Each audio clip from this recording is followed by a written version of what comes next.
Assalamualaikum warahmatullahi wabarakatuh.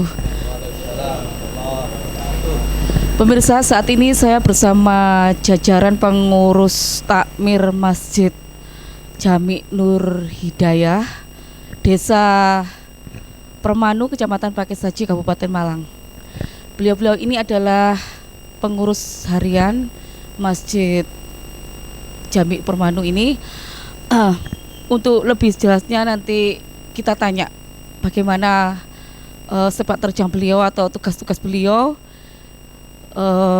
tentang mengurus masjid ini. Kita tanyakan pada ketua takmirnya dulu. Kita kenalkan nama dan tugas beliau atau jabatan beliau. Di sebelah kanan saya dengan Abbas. Dengan Bapak Tholib, saya selaku ketua takmir Masjid Jami Nur Hidayah periode 2018 sampai sekarang, dan alhamdulillah untuk kegiatan di masjid ini bisa dikondisikan dengan baik, termasuk kegiatan sehari-hari, terutama untuk kemakmuran masjid ini meningkatkan kualitas berjamaah agar supaya bisa konsentrasi dalam melaksanakan ibadah sholat. Terima kasih. Dan sebelah kiri saya adalah pengurus sebagai sesepuh dari masjid ini. Mohon diperkenalkan Bapak. Nama saya Pak Dargun, alamat Desa Permanu, umur 80 sekarang. Masalah perencanaan pada waktu pembangunan masjid ini memang saya sendiri sama Bapak Kepala Desa, sama Bapak Pak Suja almarhum, sama Bapak Wakilan almarhum itu yang merancang dan yang memberikan wakaf adalah Bapak Wakilan beserta Ibu Kartini. Itu sekarang sudah almarhum, tinggal Ibu Kartini yang masih ada. Jadi mudah-mudahan amal-amal beliau ini diterima dari sisi Allah Subhanahu wa Ta'ala, karena dia meninggalkan kita. Jadi pada waktu itu saya mulai merancang sama Bapak Wakilan ini anaknya. Itu pada tahun 86 akhir bulan 9, terus berdirinya masjid ini mulai masang pondasi itu tahun 87 sampai 87 itu akhir itu malah bersama, termasuk gotong royong bersama masyarakat Permanu.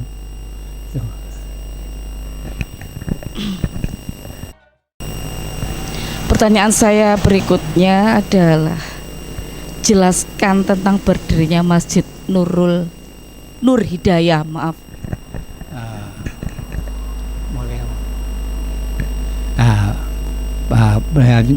Pembangunan Masjid Nur Hidayah ini saya awali tahun 87 sampai tahun 90. Jadi termasuk 3 tahun bertahap. Jadi yang mencari dana pun juga saya pribadi. Itu saya sendiri yang mencari dana untuk kepentingan bangunan masjid ini. Bahkan jumlahnya saya masih ingat jumlahnya uangnya yang saya itu jumlah hasil yang saya mencari dana secara pribadi ini untuk masyarakat Permanu itu jumlahnya 49.880.200 rupiah pada tahun 90. Waktu peresmian sama ini Bapak Cipto ini orangnya itu disuruh mencari mubalek, yang disuruh mencari mubalek adalah Pak Cipto ini. Kurang 3 hari dikembalikan kepada saya sendiri langsung. Jadi akhirnya saya mencari mubalek, saya dapat di Blitar itu, namanya Pak Romatun, Yai Romatun dari Blitar. Ini pas pelepasan dari tahun 90 itu. Lantas dari itu terus jamaahnya pun langsung bertambah, jadi sampai sekarang menjadi makmurnya masjid ini. Karena masjidnya Permanu ada 2, karena tempat sudah tidak mencukupi, akhirnya membuat masjid lagi. Itu saya juga sowan ke Romo Yai Nur, Gus Nur Nyabung itu sampai ke 9 yai ini untuk mencari mencari apa itu syafaat, mencari tambahan itu. Terima kasih. Kembali ke Abah Tholib, mungkin bisa mau menambah tentang pertanyaan saya tentang sejarah ini. Apakah memang masjid ini berdiri karena sudah jadi masjid ataukah pada awalnya itu dari musola atau gimana? Kalau dulu itu awalnya musola dari wakafnya Mbah Kilan, ya tadi disampaikan oleh Mbah Tarkun, karena perkembangan umatnya semakin banyak sehingga dari warga ini layak untuk dibuatkan tempat ibadah lagi. Bahkan sekarang ini kalau kita amati sama-sama penuh, baik yang di sebelah barat maupun yang di sebelah timur sini sama-sama jamaahnya banyak. Kita lihat seperti tadi waktu pelaksanaan sholat isya maupun sholat taraweh ya segitu. Tiap hari maghrib isya ya segitu. Jadi tidak hanya Ramadan. Alhamdulillah memang kita berupaya untuk memakmurkan masjid ini. Memang harus ada cara-cara gimana agar masjid ini bisa rame. Di samping kualitasnya juga kuantitasnya memang kita upayakan, termasuk merekrut dari anak-anak muda seperti yang di belakang ini. Dari teman-teman lembaga Amil Zakat ini juga berupaya, dari takmir, dari remaja masjid, dari anak-anak TPQ ini memang kita kondisikan karena sebagai generasi penerus, jangan sampai nanti yang tua sudah nggak ada malah masjidnya kosong. Ini upaya kami dari pengurus-pengurus takmir maupun yang lain, dari teman-teman remaja memang berupaya agar tetap eksis untuk memakmurkan Masjid Unidayah ini.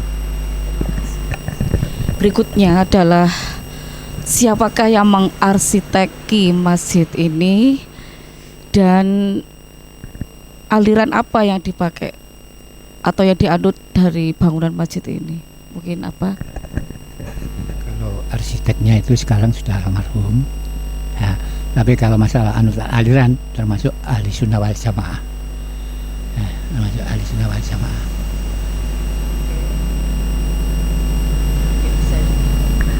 Mungkin bisa ditambah oleh Abah Tholib,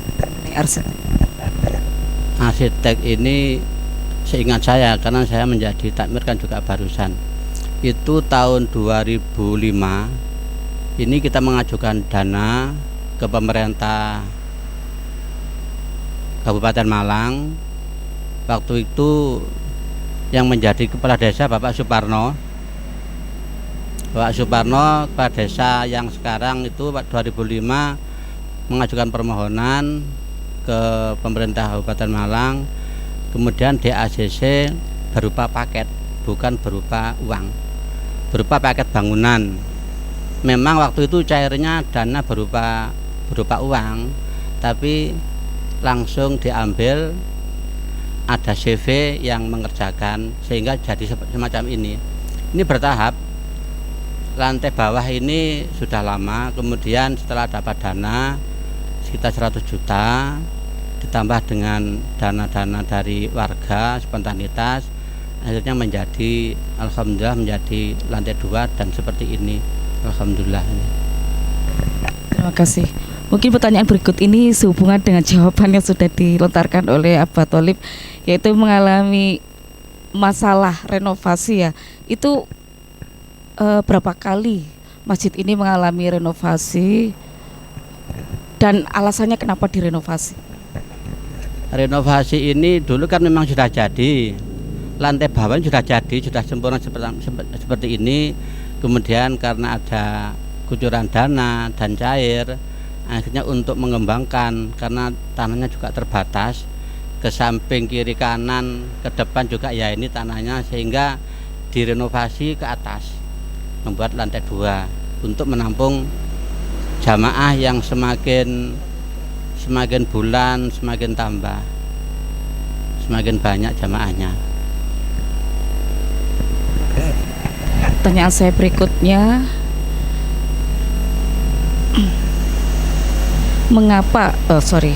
berapa kapasitas tampung atau daya tampung masjid ini, Masjid Nur Hidayah ini, mulai dari lantai bawah hingga lantai 2? Terima kasih. Menurut pengamatan saya selama saya menjadi pengurus takmir ini, masjid ini untuk induknya ini ukurannya 7x7. Ini ada sekitar 5 shop. 5 shop itu satu shop nampung sekitar 12 orang. Sebelah kanan sama kiri sekitar 3 berarti 12 tambah 6 ya. Itu ada 28 kali 5, 28 kali 5 ditambah ini 1, 2, 3.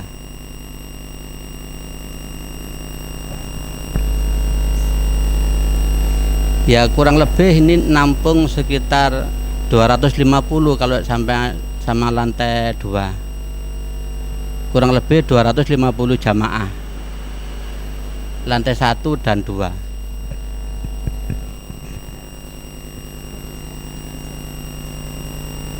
140 kali 2 berarti 280-an. Kan ini lantai 2. Iya. Dan alhamdulillah kalau pas waktu pelaksanaan sholat Jumat ini alhamdulillah terisi semua. Di kemarin tadi ya Jumat. Nah itu bisa lantai 1, 2 ini bisa terisi.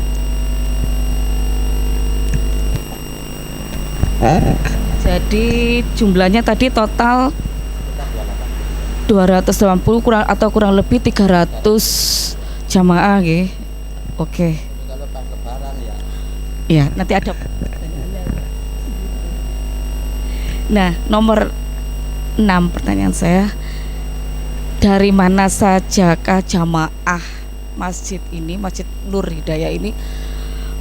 Pertama mengenai sholat 5 waktu atau sholat sehari-hari ini ya, mulai dari subuh hingga isya.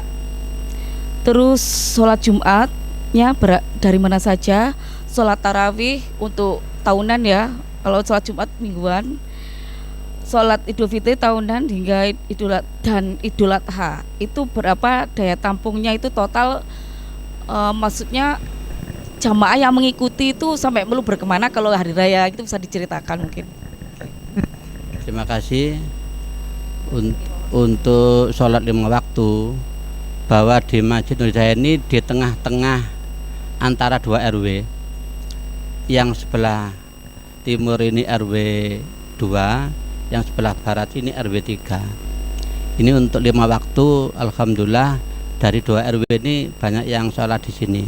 Kalau Jumat ini kan sekarang ada perumahan ya, ada perumahan sekitar 4 lokasi. Makanya kalau Jumat ini bisa sampai penuh karena ada perumahan orang-orang di sana yang Muslim Jumatnya ke sini. Meskipun ada 2 masjid karena sini dekat dengan perumahan Permanu itu.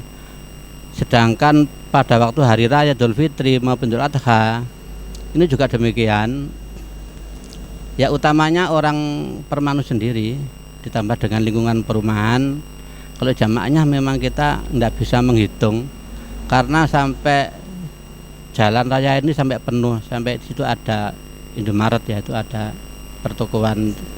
Itu pakai ini buntu. Kalau pas jalannya ini ada 3. Ada 3 jalan, ini protokol, ada lagi jalan kampung yang 2. Ini kalau Idul Fitri, Idul Adha ini ditutup sehingga lewat jalan alternatif. Untuk jamaah induknya ini digunakan semua untuk kegiatan jamaah sholat. Bikin ratusan atau ribuan? Ya kalau 1000 ada. Iya, kalau 1000 mungkin bisa lebih kalau 1000. Iya. Idul Adha. Kalau tarawih? Kalau tarawih ya tadi, ya seperti tadi. Oh, seperti hari-hari Iya. biasa ya. Ini alhamdulillah mulai hari pertama sampai hari ini ya segitu tarawihnya banyak. Alhamdulillah. Mengalami penurunan. Iya. Sampai Mudah-mudahan sampai terakhir nanti Ramadan tetap jamaahnya bisa meluber seperti tadi, dan alhamdulillah juga kondusif kita bisa mengondisikan dari anak-anak yang memang selama ini kita andalkan anak-anak ini untuk menjadi pengganti nanti. Terima kasih, Pak. Pertanyaan saya berikut ya, ini karena ini momen Ramadan. Nah, ini pertanyaan saya sangat bertemakan Ramadan ya, sesuai dengan kondisi sekarang ini, bahwa apakah program-program Ramadan yang dicanangkan atau sudah dikerjakan oleh Takmir Masjid Nur Hidayah Permanu ini, apakah setiap tahunnya berubah atau ditambah, ataukah dari tahun kemarin itu tetap gitu? Mengenai programnya bisa dijelaskan? Untuk program selama Ramadan ini sudah berjalan setiap tahun. Untuk sehari-harinya melaksanakan tadarus Al-Quran di masjid, terutama di mushola juga bisa mengondisikan masing-masing. Untuk kegiatan sehari-hari mulai awal Ramadan sampai malam takbiran itu diadakan tadarus Al-Quran, itu yang mengondisikan masjid. Tapi tempatnya diminta oleh wali murid. Nah, jadi wali-wali murid TPG ya kurang lebih anak 60 ini mengadakan tadarus Al-Quran keliling, satu hari 2 juz. Mengapa kok 2 juz? Karena kita memang taraf belajar dari anak-anak TPG ini, ada yang TPG dari pesantren, ada yang TPG dari rumah-rumah. Kita kondisikan jadi satu, mengadakan tadarus Al-Quran. Insya Allah kemarin sudah saya share jenengan untuk jadwal selama 1 bulan dari anak-anak TPG yang dikondisikan oleh masjid kerjasama dengan remaja masjid. Untuk di masjid ini ketempatan nuzul Quran besok pas tanggal 18 bulan April ini. Ini bersamaan dengan nuzul Quran, waktunya anak-anak bertempat di masjid. Nah, pertengahan nuzul Qurannya, untuk penutupan nanti di rumah. Kemarin pembukaan di rumah saya, kemudian keliling hari berikutnya sampai pertengahan di sini, terakhir di rumah lagi, karena di sana nanti akan dikondisikan mengadakan takbir keliling untuk anak-anak TPG yang dikondisikan setiap hari ini. Bisa ditambah oleh apa mengenai program kegiatan Ramadan yang pernah dialami ya selama bertahun-tahun ini? Tapi ya sudah dilaksanakan, sudah dibilangkan itu, Pak. Oh iya, sama ya. Oke. Berarti intinya sama ya, program-program pada umumnya masjid-masjid, dan program khususnya itu terutama mengenai TPG tadarus keliling itu yang beda. Nggih. Sholat maghrib berjamaah, kemudian ke rumahnya masing-masing persiapan sholat tarawih. Kalau selain Ramadan di sini full kegiatan. Malam Ahad kita mengadakan pembacaan maulid keliling antar masjid sedesa. Ada 3 pedukuhan, Tunggul, Permanu sama Lowo, itu malam Ahad. Untuk malam Senin pembacaan maulid putra remaja di masjid sini. Malam Selasa di masjid sini putri. Malam Rebo diadakan majelis taklim yang dipimpin oleh Kiai Haji Habib Mustafa dengan kitab Wasiatul Mustafa Al-Bayan. Malam Kamisnya Istighosah yang dipimpin oleh Ustadz Mahfud Anwar. Malam Jumat ya rutin tahlil. Malam Sabtu kegiatan Yasin keliling putra putri yang dipelopori oleh Masjid Nur Hidayah malam Sabtunya. Terus seperti itu selama ini. Ya, mengenai tadi terlupakan mengenai program yang non Ramadan ya, ya Pak ya, itu Yati program non Ramadannya juga aktif sekali di masjid ini. Oke, rutin. Termasuk Sabtu pagi sama Ahad pagi. Ini ada istilahnya kuliah subuh. Iya, yang ini pematerinya. Kebetulan pas Sabtu sama Ahad ini kan dinasnya di RSHL Sabtu sama Ahad di rumah sehingga bisa mengisi paginya. Terima kasih. Oke. Mungkin tinggal 2 pertanyaan. Tadi yang belum disinggung adalah mengenai fasilitas masjid. Nah, kebanyakan masjid itu dikatakan makmur itu kalau memiliki fasilitas yang memadai ya, menyangkut sarprasnya itu komplit gitu.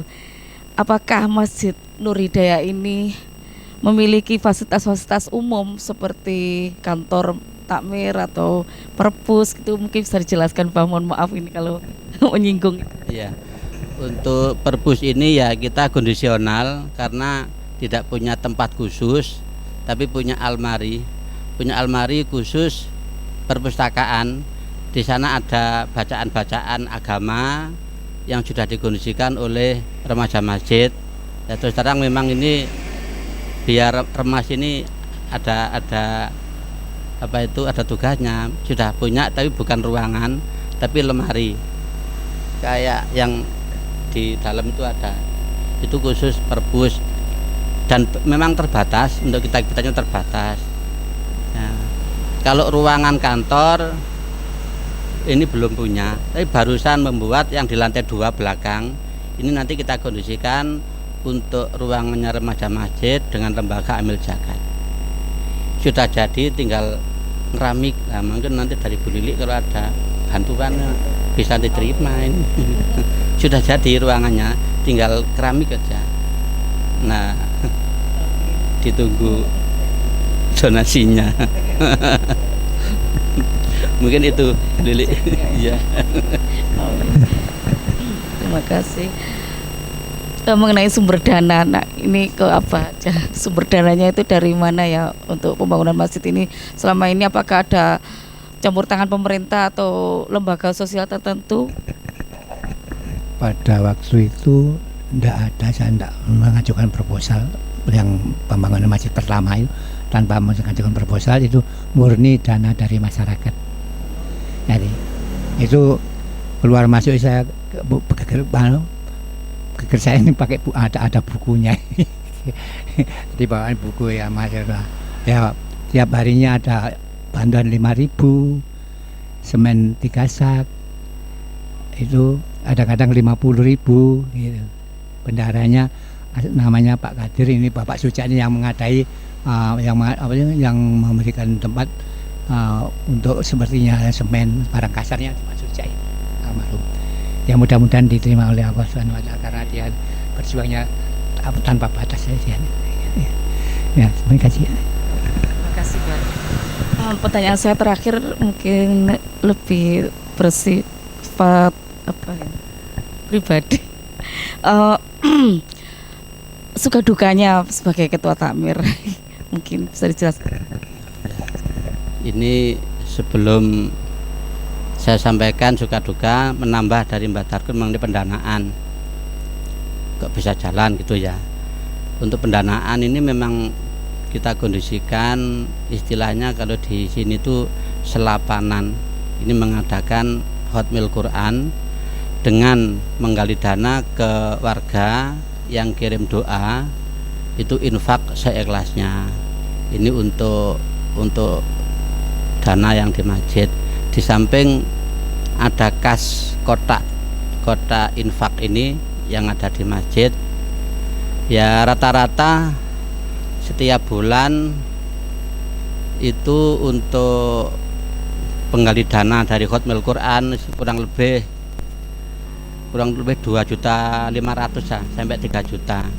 Kalau yang dari kotak infak ini ya rata-rata mungkin bisa lebih, tapi buat rata-rata sekitar 700. Ini yang kita kelola untuk operasional sehari-hari tiap bulan seperti itu. Selanjutnya mengenai suka duka ya, kalau dikatakan suka itu kok ya kebangetan, wong apa itu katakan duka ya, ngurusi agama ini bagaikan kita megang api. Kalau api itu kita lepas mati, tidak dilepas panas. Nah, bagaimana cara mengatasi panas ini? Makanya kita harus sinergi dengan komponen yang di desa. Terus terang kami dari Takmir ini sinergi dengan remaja masjid, sinergi dengan lembaga dari organisasi sosial, keagamaan kayak Nahdlatul Ulama, dari Lazisnu ataupun dari yang lain, sehingga rasa duka ini saya kira tidak ada itu. Malah yang ada itu kita syukuri. Nah, kalau ada masalah ya tetap kita musyawarah. Ya, kita selesaikan secara musyawarah apapun yang kita laksanakan. Saya kira kalau agama nggak pantas lah dikatakan duka itu.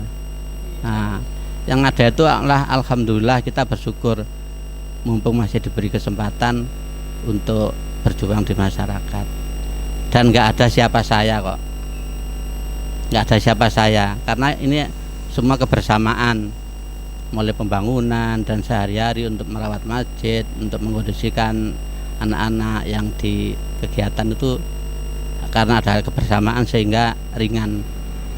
Alhamdulillah, dan mohon doanya tetap seperti ini, bisa kondisinya baik. Pemirsa, demikian tadi wawancara saya dengan jajaran Takmir